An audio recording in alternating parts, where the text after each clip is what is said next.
What's up, friends and family and folks out there in the ether? We are back today for day 7 of 12 Days of Christmas. And today we have a fun, quick project that you can use on a lot of different books because it's a notebook cover. The reason I said that you can use it on a lot of different books is because all you have to do is measure your book that you want to cover and then apply this process. In the video, you are going to see me covering what I call brain book. I don't know if you're anything like me, but I forget 100% of 100% of things all the time. So I have to have a brain book in order to jot my thoughts, dreams, desires, all of that type of stuff down. I have my daily to-do list, and then I have a little journal area. I do habit tracking, all sorts of stuff, just to kind of keep myself on track.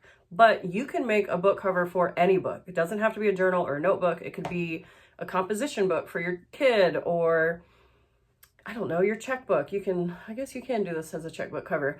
But essentially, you're just going to measure the book and then apply the practice. The practice. In today's video, I'm going to show you how to do a single piece of cork or vinyl or very thin leather, and you're going to just fold it over the edges. You can add a pen loop. I'm going to show you how I added my pen loop here. But another alternative that I don't go over in the video is you can cut a little slice, and then you can just insert your pen right here on the front of your cover. Do it on the back if you want to. I don't recommend doing it on the inside because obviously that would add some height whenever the book is closed. It won't ever let it close fully, so, you know. But yes, so I cover how to add this little pen loop here. And this is a fantastic, so you can see I added my logo here. You can do embroidery, applique, reverse applique, laser engrave. You can do all sorts of fun stuff on this front and back cover if you want to. You can get as wild with it as you want to. So yeah, I hope that you enjoy. See you at the end of the video. Oh yeah, wanted to also tell you, you can spice this up by adding card slots or something in here and along the back side. But a note about that is anything that you add to the inside covers, you're going to feel that indentation on the pages when you're writing, especially in the beginning and in the end. So just something to consider. But you can certainly add pen pockets or card slots or note card pockets on the front or the back as well. All right, have fun, guys.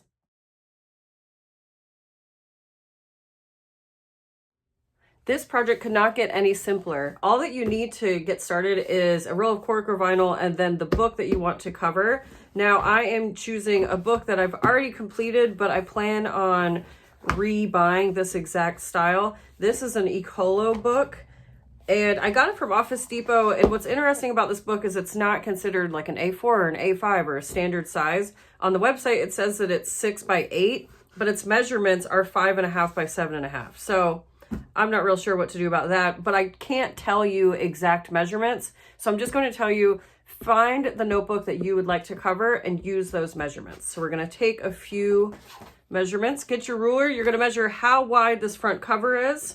Mine is 5.5. That means the back cover is the same. The spine is 6/8. Well, just about. So it's almost 3/4 of an inch, but it's actually 5/8 is what I meant to say there. So 5/8. So we have 5.5 plus 5.5 plus 5/8. And then you need to figure out how much of an overhang you want on this side. Now, the idea that I'm going for is to be able to have enough room to be able to tuck drawings and, you know, just random bits and bobbles underneath this to create a pocket.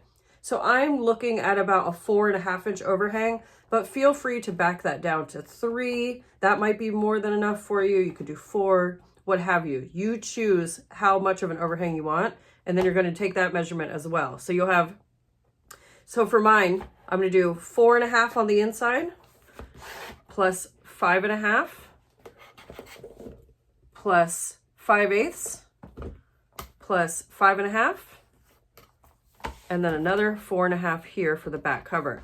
Now, that entire measurement, I upped it to 21 just to give myself some wiggle room. And then, oh, the other measurement is you want to measure how tall. So mine is 8.5.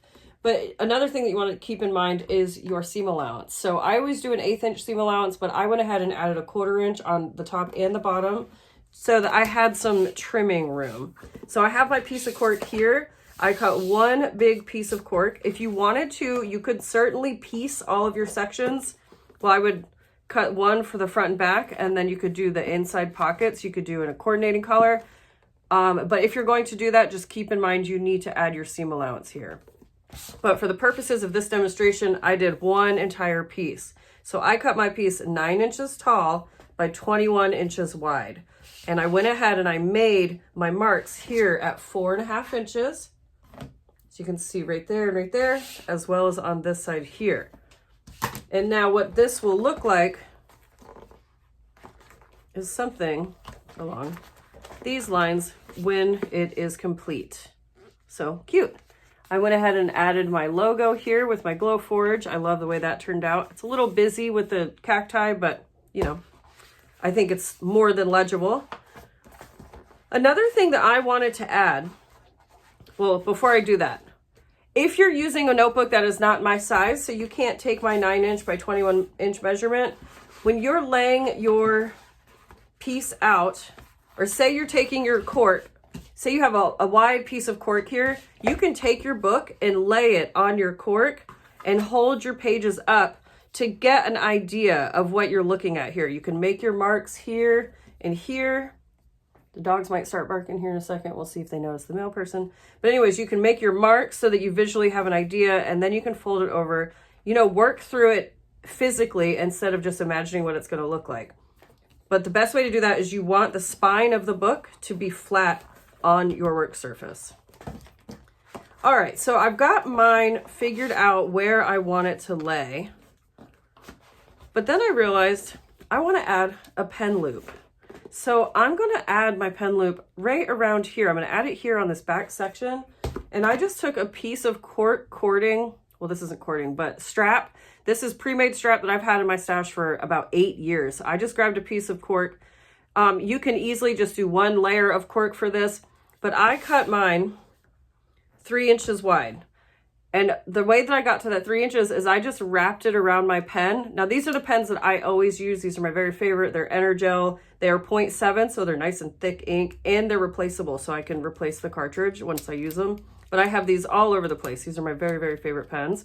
So I know that this is the pen that I need to fit in my pen slot. So I'm not worried about having it be elastic or anything stretchy because I know exactly what I'm working with. Now, if you want to, you can make this loop elastic. That's totally up to you. So I have my loop at 3 inches, and I'm giving myself some leeway here. I've got lots of excess.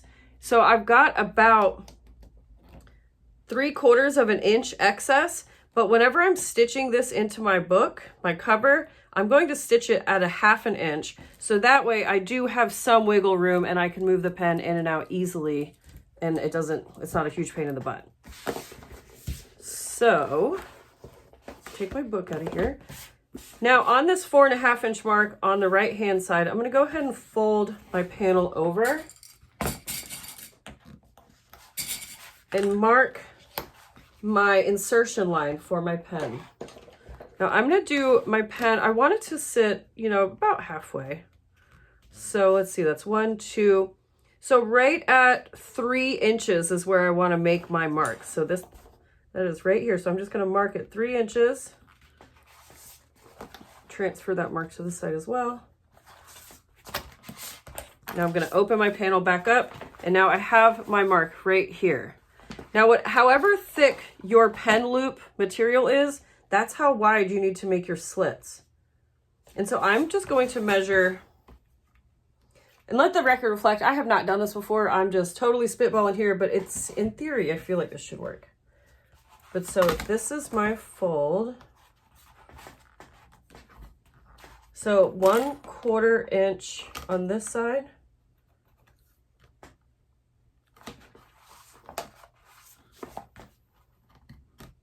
And 1/4 inch on this side.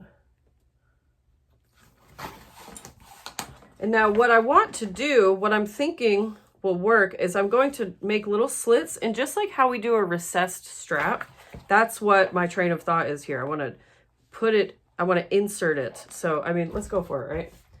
What have we got to lose? There it is. So I'm just going to use my X-Acto blade And I'm going to slice my notches. Wipe this pen off before it stains the fabric.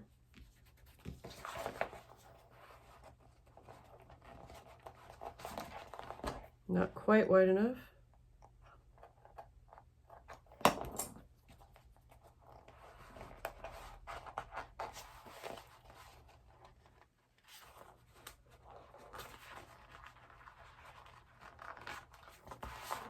Okay, so that's my idea. So let's do a test fit and see if I'm totally off base here.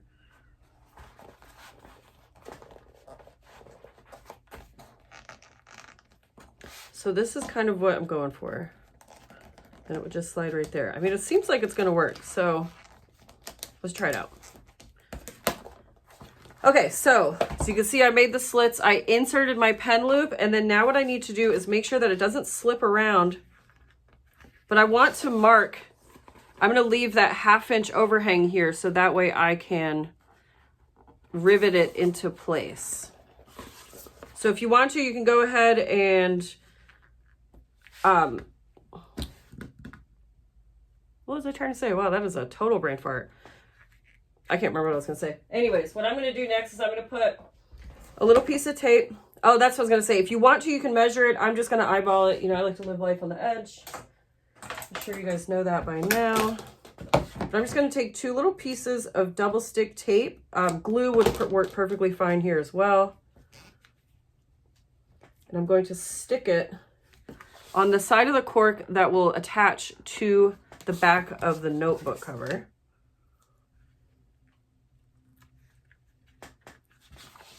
And then I'm just going to slide this out until there's about a 1/2 inch showing on this back side.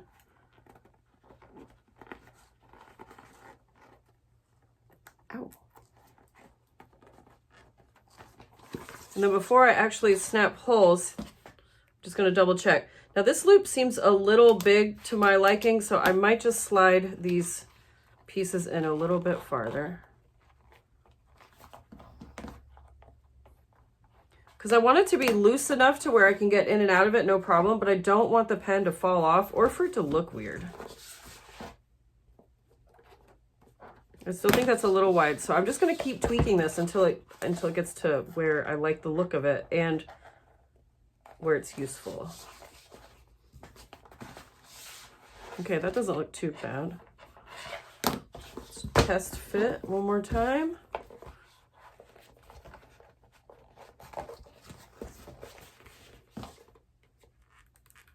I'd say that that's good because it's nice and tight, but it's not too tight to where you can't get it in or out. Now you have 2 options here. You can rivet this into place or you can hit it with a couple stitches.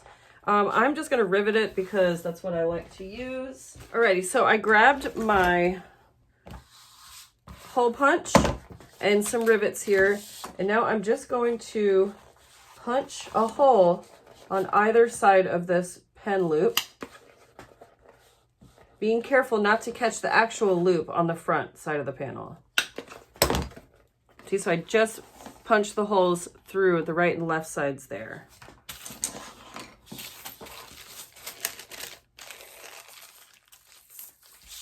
I'm going to take my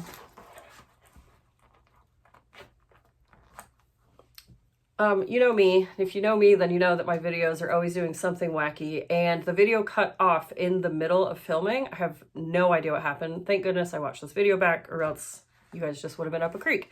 But in this part of the video, I am just adding my rivets to the front and back of my pen holder, and I'm riveting them down using my press. You can use any sort of hand tools or press, or if you don't want to do rivets, you can just do little X boxes to stitch down the front and back of your pen cover. Once you get that installed, pen holder.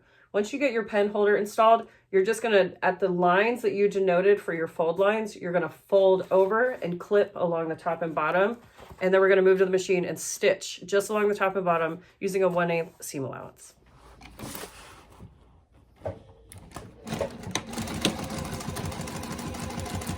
Be sure to add some stay stitches whenever you're coming over these seams, just for added durability.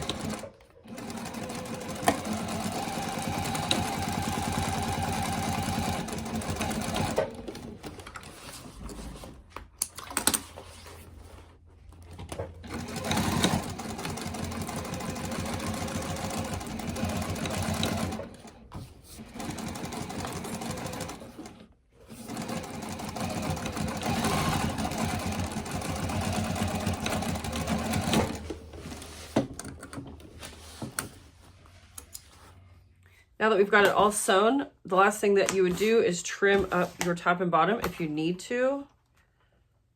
So just because I can, I will.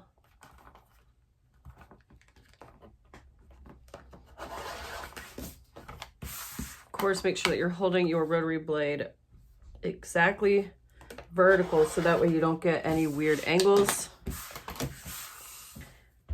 And then let's put her all together. Now, these notebooks come with these closures here, and obviously can't use that in this notebook unless you were to add some more slits to the back and figure that out. So I would cut this off because what this is going to do is just get in the way. But for now, I'll just tuck it onto the inside. And so I'm going to fold my notebook backward on itself and slide it on.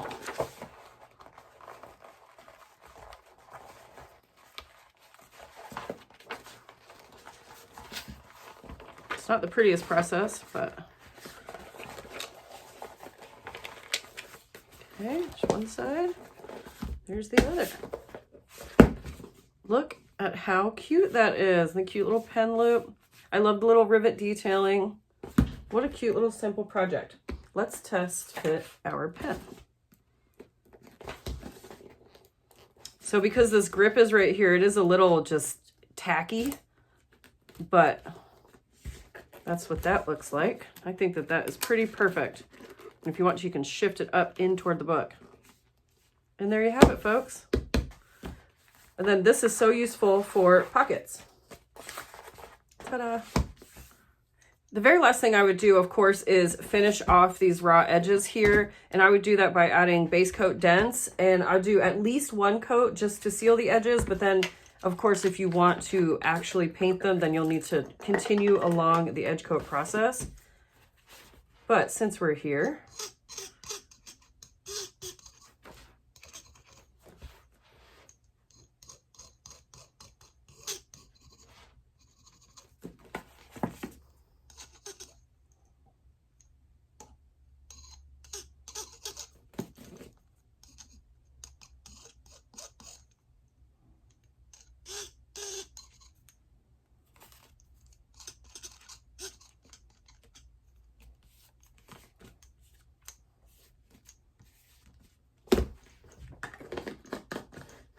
we're here. We're done. Day 7 out of 12 days of Christmas. How is it already over halfway done? I'm still stuck on January 1 of this year, so I'm in a time warp. I hope that you enjoyed this fun, quick tutorial on how to make a notebook cover. If you are following along and making these projects, please join the Facebook group and post. I would love to see your makes. I love following and just seeing the inspiration, and seeing you guys excited really gets me excited about it. It seems like y'all are enjoying this series, and I genuinely appreciate you following along and all the likes and the comments. Feel free to share the videos with your friends. You can hyperlink them and share them in sewing groups, totally up to you. And yeah, as always, I appreciate you. I'll see you back here tomorrow for day 8. A note about the upcoming days. We are going to start scaffolding up a little bit. So we're getting away from the teeny tiny scrap busters, and we're going to be getting into slightly bigger things. So hold on to your britches, because here we go. All right, see you tomorrow.